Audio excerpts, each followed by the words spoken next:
Okey weh, Assalamualaikum warahmatullahi wabarakatuh dan selamat kembali semula ke channel Farhan Jamal. Okey baik, pada malam ni FJ nak buat satu review, tapi sebelum tu FJ nak minta maaf disebabkan kerana 2-3 hari ni FJ agak sibuk sedikit, di mana ada mertua datang ke rumah, jadi FJ tak sempat lah untuk buat video reaksi seram dan sebagainya. Tapi FJ ada keluarkan jugalah video berkaitan dengan jalan seram. Jadi hari ini FJ sambung kembali akan video reaksi seram pada malam ini, iaitu berkaitan dengan satu isu yang telah tular lah pada baru-baru ini, iaitu berkaitan dengan lauk sotong harga RM30, tapi bila dapat lauk tu ada ulat. Jadi jom kita tengok terlebih dahulu akan video ini, barulah kita ulas akan kejadian tersebut lah. Okay? Assalamualaikum. Aku tadi dah call PPJ dan aku dah masuk website dia, sebab semalam ada satu kejadian aku pergi kedai paling viral, iaitu Mi Tonggek. Aku dah post kat Facebook, dah tag perbadanan apa semua. So sebab apa aku buat ni, sebab aku dah tak boleh login PPJ punya, bukan login, aku tak boleh nak download dia punya video tu. So aku tengok ni Mi Tonggek ni viral tau, sebab aku tengok diorang ramai pekerja dan ramai pembeli. Tengok portion dia besar-besar baik, tapi sebabkan ramai pekerja dia smooth lah. Line tu smooth kan. Tengok portion dia banyak, sebab aku beli 1-2 dan aku tak nak membazir. Aku minta cili lebih lagi. Aku tengok sotong ni sebesar alam, panas weh. Tak tipu, pukul 5.20 aku dekat sana. Okey, berharga RM30. Ada ulat. Kalau RM30 tak sedap aku boleh terima, tapi RM30 kau dapat ulat nak berbuka puasa. Kau tengok. Kepada Perbadanan Putrajaya, tolonglah cek kedai, kesian pengguna yang lain. Kesian kat budak-budak kalau makan benda-benda macam ni, diorang main makan je. Nasib baik aku pasang lampu terang lagi, tengok ada ulat. Dan aku dah login, aku dah download video tapi tak boleh. So aku dah fed up, so aku terpaksa buat video ni. Perbadanan Putrajaya, tengoklah, tolong please. Okey baik, berdasarkan video tersebut, AJ pasti ramai orang yang telah tengok akan video tersebut, di mana video tersebut telah tular lah. Sebab sebelum ni ada video yang berkaitan dengan Mi Tonggek ni, video tu orang share dan dapat hampir jutaan orang view lah dekat Facebook. FJ pun dah tengok dah video tu dan FJ juga share kan. FJ buat caption, FJ kata nasib baik jauh, kalau dekat mungkin FJ dah sampai lah kat kedai tu kan, nak rasa sendiri akan keenakan Mi Tonggek itu. Tetapi baru-baru ni tular lah akan video tersebut yang menyatakan ada seorang pembeli ni dia tak puas hati disebabkan kerana apabila beliau nak berbuka puasa, dia mention bahawa dekat mi tu, dekat sotong itu ada ulat teh yang halus, seperti yang korang nampak dalam video yang FJ tayangkan tadi lah. Jadi timbul lah pelbagai persoalan di sini yang menyatakan macam mana ulat tu boleh ada dan sebagainya. Maka bila tengok komen-komen tu, ada juga orang yang menyatakan bahawa kemungkinan bahawa kedai Mi Tonggek itu telah pun disihir dan sebagainya. Yang itu bila dikatakan ada orang buat tuduhan yang macam tu, maka FJ pun kenalah menerangkan kan akan keadaan tersebut. Adakah ianya memang sihir ke, ataupun ianya masih boleh kita tengok ada logik, penjelasan logik di situ dan sebagainya. Okey baik, berbalik kepada video tadi. Apabila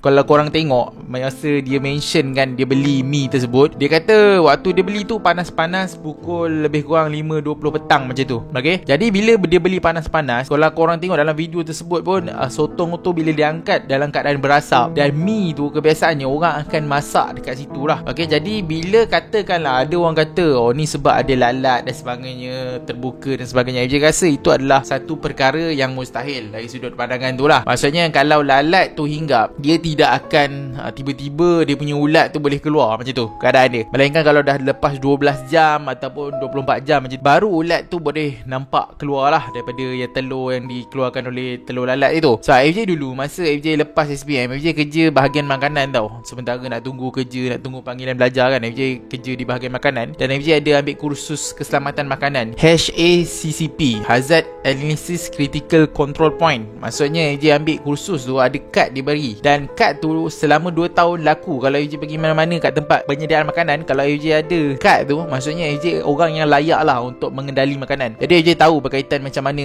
lalat tu boleh menetas dan sebagainya. Dia mustahil dalam pukul 5.20 korang nak buka puasa dan 7.30, dalam masa 2 jam dia punya telur lava dia dah menetas jadi cacing ataupun ulat macam tu. Itu ada satu perkara yang mustahil lah. So, kalau korang biar dalam masa 4 jam sekalipun, selalunya dia akan berlaku perkembangan bakteria dan virus lah kebiasaannya yang FJ belajar dulu. Untuk keluar satu makhluk yang lalat ke ataupun cacing itu selalu ambil masa 12 jam ataupun 24 jam. Dia memang cepat tapi dia tak secepat itulah. Dan satu lagi tambahan pula, dengan makanan yang panas dan sebagainya, benda tu agak mustahil lah untuk berlaku. Kalau katakan lalat tu bertelur pukul 5 dan sebagainya, lepas tu kan panas-panas tadi kan. Jadi benda panas tu pun benda yang mustahil. Mesti orang kata benda ataupun telur lalat tu akan masak ke ataupun lalat tu akan mati ke kan. Nah, itu adalah mustahil. Jadi bila berlaku satu benda yang mustahil macam tu, maka orang dah kaitkan perkara ini dengan sihir. Sebab orang yang masak mi tonggek tu dia bukanlah masak dari rumah bawa ke tempat bazar dan sebagainya. Dia masak dekat situ. Semua makanan ni kalau tak silap FJ masak kat situ. Jadi bila dah panas begitu, agak mustahil untuk keluar cacing ataupun ulat dan sebagainya. Maka daripada kejadian itu, maka orang kaitkan ini adalah perbuatan sihir lah. Dan benda tu make sense jugalah, walaupun mungkin ada jawapan di sebalik itu, tapi make sense juga. FJ tak katalah tak ada kejadian sihir dan sebagainya. Sebab yang membuat aduan ni adalah seorang saja. Dan orang yang membeli makanan tu pun ramai. Bukannya dia seorang je, mungkin beribu orang beli kan dia punya mi tu. Jadi tak ada ke report daripada orang lain ataupun video daripada orang lain yang menguatkan fakta tersebut lah. Dan apa yang FJ cari, bahawa FJ jumpa video ini saja. FJ tak pastilah kalau ada video orang lain yang upload kata nampak cacing ke apa ke, FJ tak pasti. Tapi apa yang FJ jumpa, bahawa satu pihak saja yang menyatakan bahawa beliau punya mi ada cacing sajalah. Dan FJ tunggu juga jawapan balas daripada pihak peniaga tersebut. Namun tidak ada sebarang video ataupun kenyataan yang dikeluarkan daripada pemilik perniagaan tersebut. Maka apabila baru-baru ini FJ tengok, FJ dapati bahawa kedai tersebut telah diarahkan tutup oleh Perbadanan Putrajaya dalam masa 14 hari. Okay, diarahkan tutup atas faktor kebersihan dan sebagainya lah. Jadi timbul persoalan, kalau seorang saja yang kena, orang lain kenapa tak kena dan sebagainya. Adakah benda itu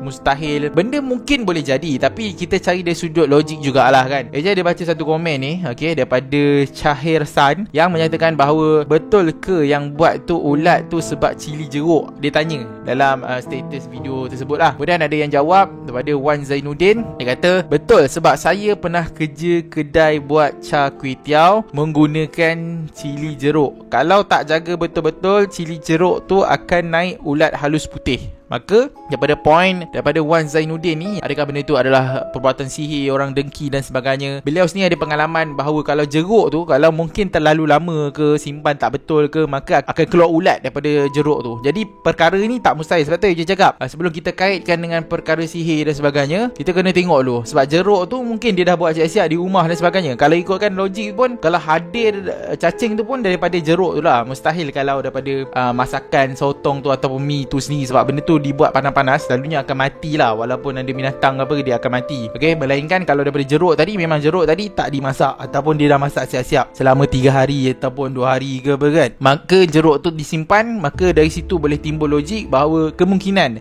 cacing itu datang daripada jeruk yang telah dibuat. Okay, bukan datang daripada dia punya sotong tu ataupun mi tu, tapi datang daripada jeruk tu lah. Ni bekas pekerja Char Kway Teow cakap. Jadi berdasarkan poin ni, FJ ambil maklum, FJ rasa lah. Okay, FJ rasa yang kuatnya pendapat adalah mungkin cacing itu ataupun ulat tersebut datang daripada jeruk yang telah digunakan. Kalau kau nampak dalam video tu pun memang ada jeruk warna hijau kan, dia letak dalam bekas terbanyak-banyak tu kan. Mungkin datang daripada situ lah. Dan mungkin sebab itu juga, ini pendapat atau pandangan saya, sebab tu bila Perbadanan Putrajaya mungkinlah membuat siasatan dan sebagainya, maka didapati bahawa mungkin juga jeruk itu adalah punca kepada permasalahan yang berlaku ini. Okay, orang lain yang mungkin tak mengadu dan sebagainya, mungkin tak makan jeruk. Macam FJ, kalau makan mi ke burger, kway teow ke burger, FJ memang walaupun dia bagi jeruk sekalipun, memang FJ akan tak makan lah jeruk tersebut. Memang FJ selalu akan makan mi saja. Mungkin orang lain tak perasan ke apa kan, dah lapar sangat ke dan sebagainya. Mungkin orang ni dia terperasan, so dia buat rakaman lah. So berdasarkan video tadi, pada pandangan korang,